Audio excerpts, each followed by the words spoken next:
با ارزش‌ترین و مهمترین کشف و کاوش‌هایی که ما داشتیم در مس عینک که در قسمت حفظ و نگهداری او ما تلاش خود زیاد کردیم و حتی شاید زندگی ما به موضوع حفاظت کردیم در نگهداریش کوشش خود. My name is Brent Huffman, and I'm a documentary filmmaker. I'm the director of Saving Mes Aynak. Mes Aynak is the name of a location in Logar Province, Afghanistan.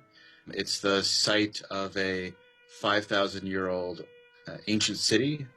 The part of Mes Aynak that gets the most press is this Buddhist city, but underneath is a Bronze Age site, is an older civilization.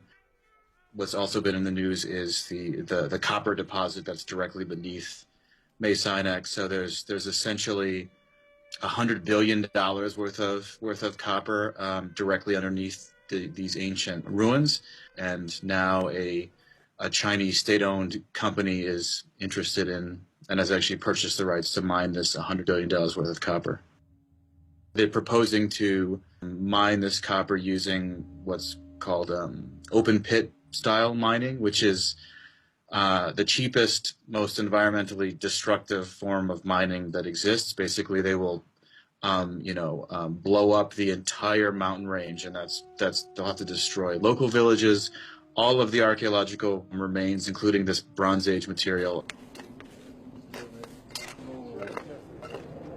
Chinese are going to create one big crater here about 500 meters deep, so all these sites, all this heritage will be completely destroyed.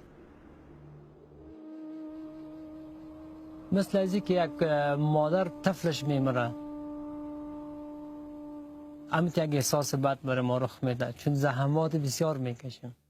The main character of the film is basically the head of the Afghan archaeological department in Kabul. His name is Kadir Timure, and he's basically this extremely passionate, almost like, Hollywood casting kind of good-looking Indiana Jones type character who's really braving all of this risk, being very courageous, going against the Taliban, going against this Chinese mining company, going against the bureaucracy in the country to try to save essentially the cultural heritage of Afghanistan, the history of Afghanistan.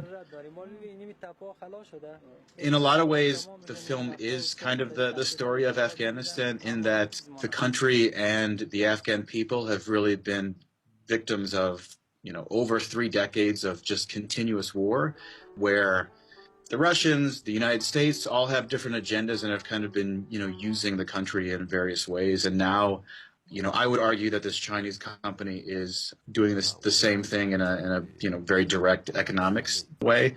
And China has a long-term interest in Afghanistan. There's supposedly $3 trillion of natural resources.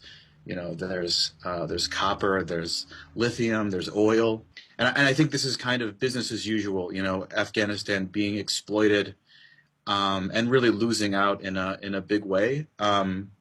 But for me, I think that the stakes are even higher in that, if Mes Aynak is destroyed, if other archaeological sites are destroyed, this cultural heritage, this history, a lot of it's unknown history. But if it's erased, it's gone forever.